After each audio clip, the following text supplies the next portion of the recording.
नमस्कार. पॉइंट ब्लँकच्या या खास एपिसोडमध्ये आपलं मनापासून स्वागत. आज रविवार, सकाळ उजाडलेली आहे तीच एका अतिशय धक्कादायक बातमीनी.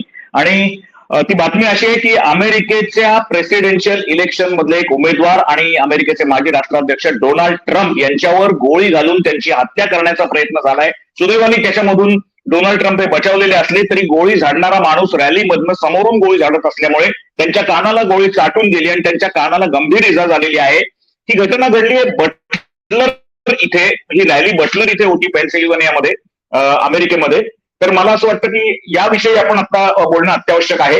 आणि या रॅलीमध्ये नेमकं काय घडलं हे आपण तुम्हाला दाखवण्याचा प्रयत्न करतो आहोत.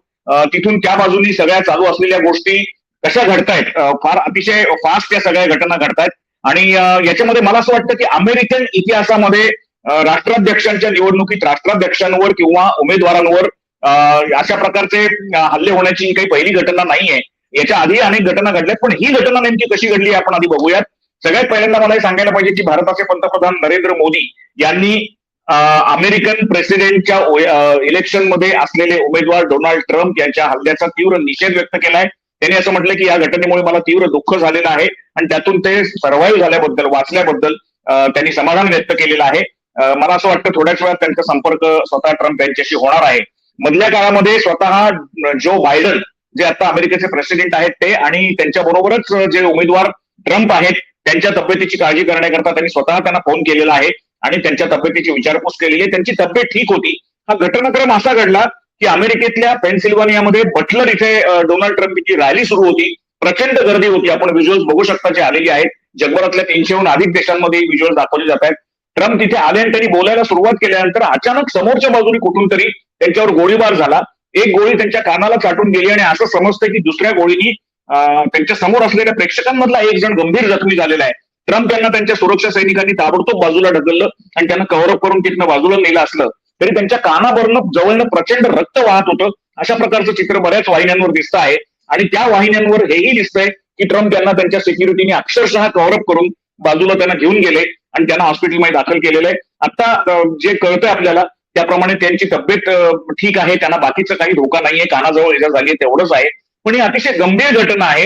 आत्ताच पहिला राऊंड नुकताच झालेला होता जून महिन्याच्या शेवटच्या आठवड्यामध्ये डिबेटचा, की ज्या डिबेटमध्ये जो बायडन हे कमी पडलेले दिसत होते. त्याच्यावरून आता बरंच वादंग चालू आहे. आपण या कार्यक्रमामध्ये, माझ्या कार्यक्रमामध्ये, याच्या आधीच्या 2 एपिसोडमध्ये अमेरिकेतले आपले रवी मराठे यांच्याशी बोललेलो आहोत. आम्ही त्यांना संपर्क साधायचा प्रयत्न करतो आहोत. थोड्या वेळात तेही आपल्याबरोबर बोलायला येऊ शकतात.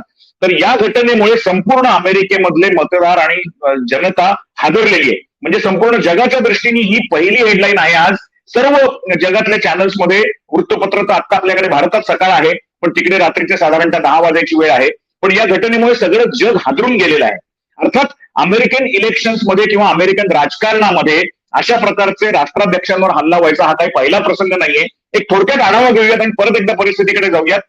पण मीन होईल आता जे मला समोरच्या वाहिन्यांवर दिसत आहे त्याप्रमाणे अमेरिकन जनतेलाही प्रचंड हादरा बसलेला आहे. अमेरिकन जनतेच्या ज्या काही प्रतिक्रिया येतात त्याच्यामध्ये त्यांना वेगवेगळ्या प्रतिक्रिया येत आहेत की ट्रम्प यांच्यावरच्या निवडणुकीमुळे आम्ही हादरलेलो आहोत, ट्रम्प यांच्या निवडणुकीमुळे विरोधक घाबरलेले आहेत, किंवा हे अशा प्रकारचा हल्ला होतो याच्या अर्थच ट्रम्प यांचा विजय नक्की आहे. अशा वेगळ्या वेगळ्या प्रतिक्रिया येत आहेत. पण त्याचबरोबर नरेंद्र मोदींनी असं आता समोर दिसतंय, त्यांनी असं म्हटलं की I am deeply concern by the attack on my friend Donald Trump. I strongly condemn the incidents and the violence has to be stopped in any democracy. I wish him a very speedy recovery, असं नरेंद्र मोदींनी म्हटलेलं आहे. तर मला असं वाटतं की अतिशय गंभीर घटना आहे. एक थोडक्यात आपण आढावा घेतला पाहिजे की नक्की अमेरिकन राजकारणामध्ये असं कधी घडलं, का घडतं, याचा एक थोडक्यात आढावा घेतला पाहिजे.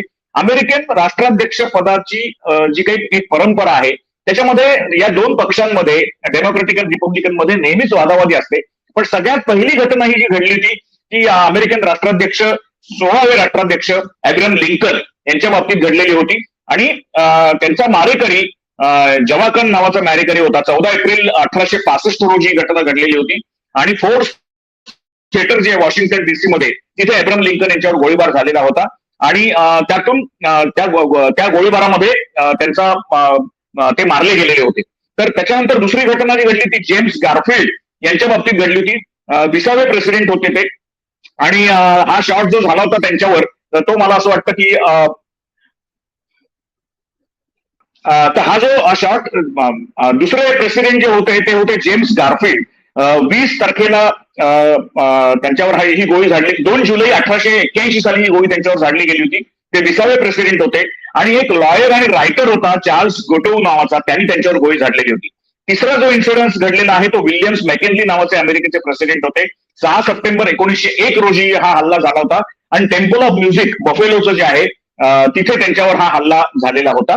चौथे प्रेसिडेंट जे आहे ते जॉन एफ केनेडी, ज्याच्यावर नंतर सिनेमा पण निघाला, आपण बघितलं. 22 नोव्हेंबर 1963ला त्यांच्या कारकेडमधून रस्त्यावरची मोटर रॅली काढत ते निघालेले होते. त्यांच्याबरोबर त्यांची बायको जॅकलिन केनेडी पण होती. डलसमध्ये, टेक्सासमध्ये या मोटर रॅलीमध्ये त्यांच्यावर गोळी झाडण्यात आली होती. खूप लांबून गोळी झाडण्यात आली होती आणि त्याच्यामध्ये ते सर्व्हाइव्ह करू शकले नाही, ते गेले, त्यांचं निधन झालं होतं. आणि त्याच्यानंतर जे सर्व्हाइव्ह झालेले प्रेसिडेंट आहेत, हल्ला झाला पण सर्व्हाइव्ह झाले, ज्याच्यामध्ये आज डोनाल्ड ट्रम्प यांचं नाव सगळ्यात पहिल्यांदा घेतलं जातं, की ज्या बटलर इथे त्यांची रॅली आता पेन्सिल्व्हेनियामध्ये चालू होती आणि समोरच्या ऑडियन्समधून किंवा कुठून तरी गोळी झाडली आणि ट्रम्प त्यातनं सर्व्हाइव्ह झाले. असे मला वाटतं ट्रम्प हे तिसरे प्रेसिडेंट आहेत. त्याच्या आधीचे 2 प्रेसिडेंट ज्यांच्यावर हल्ला झाला पण सर्व्हाइव्ह झाले, त्याच्यामध्ये थिओडोर रुझवेल्ट 14 ऑक्टोबर 2012 साली 1812 साली त्यांच्यावर हा हल्ला झाला होता. जॉन स्ट्रिक नावाच्या सलून किपरनी हा हल्ला केलेला होता. माफ करा, थिओडोर रुझवेल्ट यांच्यावर 14 ऑक्टोबर 1912 साली हा हल्ला झालेला होता. जॉन स्टँक नावाच्या एका सलून किपरनी हा हल्ला केलेला होता. आणि दुसरे सर्व्हाइव्ह झालेले जे प्रेसिडेंट होते अमेरिकेचे ते होते रोनाल्ड रेगन. यांच्यावर 30 मार्च 1981 रोजी हा हल्ला झालेला होता. वॉशिंग्टन डीसीच्या एका हॉटेलच्या बाहेर हा हल्ला झाला होता. आणि त्यांचे प्रेस सेक्रेटरी जे होते ब्रॅडी, या जॉन ब्रॅडीनी त्यांना ढकललं बाजूला, पण जॉन ब्रॅडी हे सिरियसली जखमी झाले. रेगन यांच्याही बरगडीमध्ये गोळी घुसलेली होती, पण ते त्यातनं वाचलेले होते.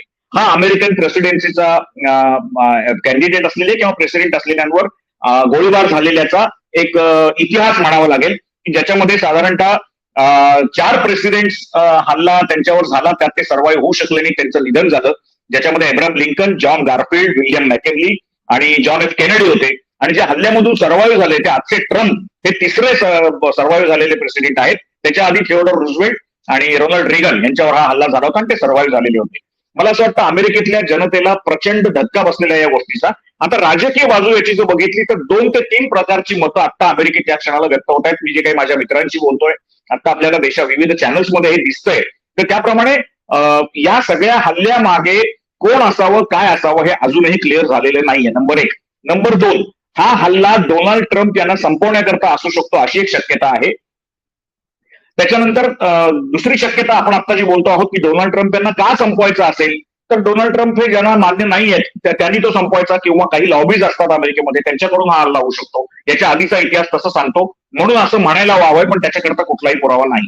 तिसरी शक्यता म्हणजे कदाचित असं बोललं जातंय काही भागामध्ये अमेरिकेच्या, की कदाचित जो बायडन यांना आतापर्यंतच्या डिबेटमध्ये पहिल्या राऊंडमध्ये जी काही एक हार पत्करावी लागली किंवा त्यांचा परफॉर्मन्स अतिशय पुअर, अतिशय वाईट होता, तर त्यांची इमेज सुधारण्याकरता आणि डोनाल्ड ट्रम्प यांना कमी करण्याकरता काही लोक प्रयत्न करत होते, त्यांना शह देण्याकरता एक शो ऑफ केला गेलाय का, अशी एक शक्यता व्यक्त केली जाते. यालाही अर्थात काही आधार नाही, या गोष्टी फक्त बोलल्या जात आहेत.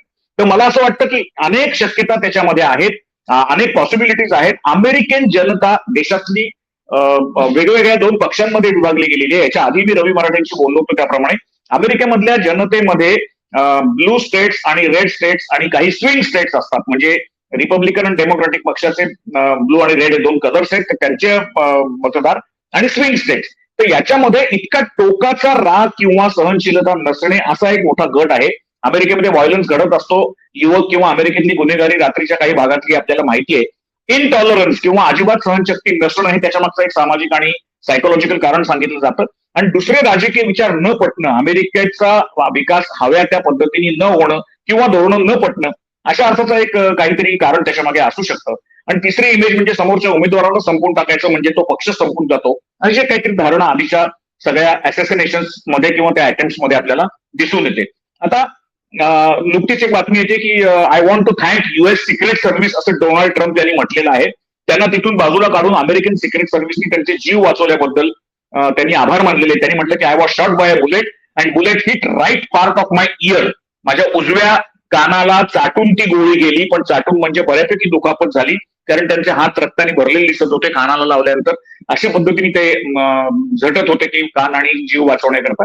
आणि much bleeding took place on the spot असंही डोनाल्ड ट्रम्प यांनी म्हटलेलं आहे. I heard whistling sounds and shots असं त्यांनी म्हटलेलं आहे. म्हणजे मला माझ्या कानाजवळून ती गोळी जाताना सणसणत गोळी जाण्याचा जो एक आवाज असतो तो ऐकू आला.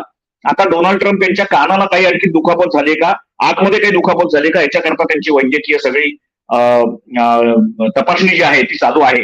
पण मला असं वाटतं की अमेरिकन जनता या सगळ्या गोष्टींनी हादरून गेलेली आहे, सगळ्या जगातला मीडिया हादरून गेलेला आहे.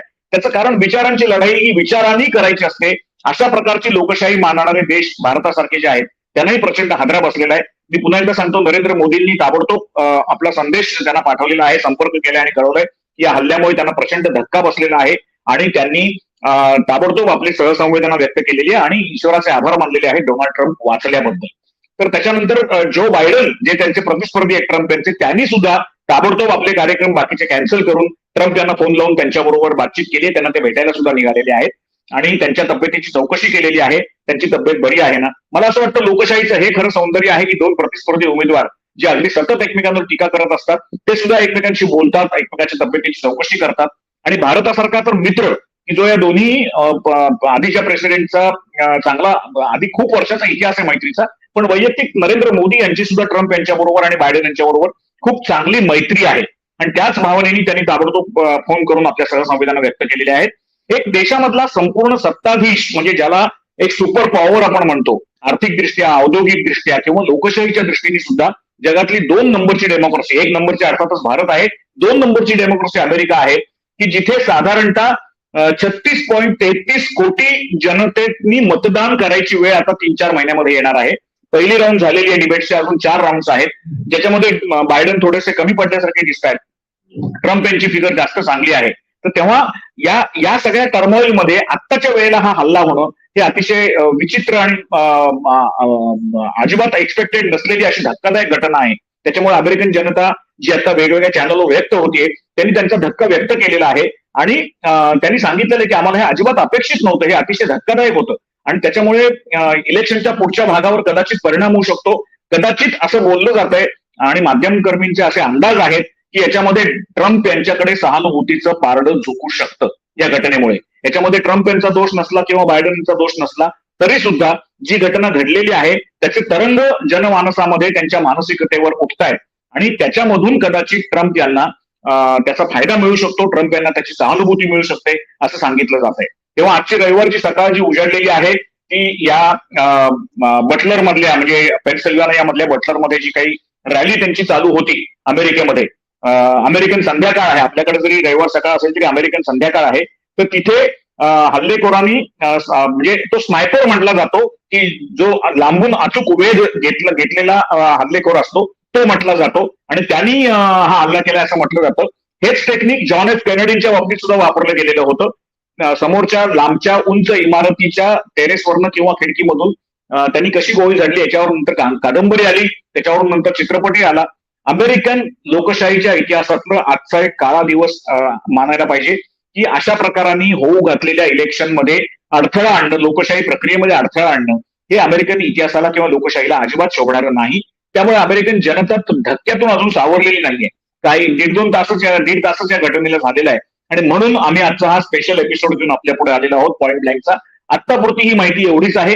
अजूनही आम्ही या कार्यक्रमातनं इतरांशी बोलण्याचा प्रयत्न करतो आहोत. अमेरिकेमधले आमचे मित्र आहेत मयंक भागवत, रवी मराठे, हे सगळे आपल्याशी संपर्क आम्ही त्यांच्याशी करतो आहोत. भारतातून सुद्धा ज्यांनी अनेक वेळेला अमेरिकन इलेक्शन तिथे जाऊन कव्हर केले तशा कुमार केतकर साहेबांशी आम्ही संपर्क करायचा प्रयत्न करतो आहोत. देव दामले सरांशी संपर्क करायचा प्रयत्न करतो आहोत. हे जेव्हा जेव्हा आपल्याला भेटतील तेव्हा आम्ही तुमच्याकडे ही माहिती घेऊन येऊ. पण सध्याची अपडेट अशी आहे की डोनाल्ड ट्रम्प त्यांच्यावरच्या गोळीबारातून वाचलेले आहेत. त्यांच्या कानाला दुखापत झालेली आहे पण जीवाला अजिबात धोका नाही. भारताचे पंतप्रधान नरेंद्र मोदी यांनी ताबडतोब फोन करून आपल्या सहसंवेदना त्यांच्यापाशी व्यक्त केलेल्या आहेत आणि त्यांना लवकर ते रिकव्हर होऊन ताबडतोब काम करायला लागत अशा प्रकारच्या शुभेच्छा आहेत. त्याचबरोबर जो बायडन यांनी सुद्धा त्यांना शुभेच्छा घेतल्यात आणि ते त्यांना भेटण्याकरता ट्रम्प यांना आता निघालेले आहेत. आपले सगळे कार्यक्रम कॅन्सल करून या आत्ताच्या अपडेट्स आहेत. याच्या अमेरिकन जनतेला प्रचंड मोठा धक्का बसलेला आहे. अमेरिकन जनता हवालदिल झालेली आहे. आतापर्यंतच्या इतिहासामध्ये जे काही 4 प्रेसिडेंट्स मारले गेलेले आहेत अशा प्रकारच्या गोळीबारामध्ये आणि 2 प्रेसिडेंट सर्व्हाइव्ह झालेले आहेत, तर त्याच्यामध्ये डोनाल्ड ट्रम्प यांच्यावरचा हा एक हल्ला हा अतिशय धक्कादायक असा म्हणायला लागेल. आतापर्यंतची एवढीच माहिती आहे. याच्यानंतरची माहिती आली की आम्ही ताबडतोब पॉइंट ब्लँकचा पुढचा भाग घेऊन आपल्या पुढे येऊ. तोपर्यंत इथेच थांबतो. नमस्कार.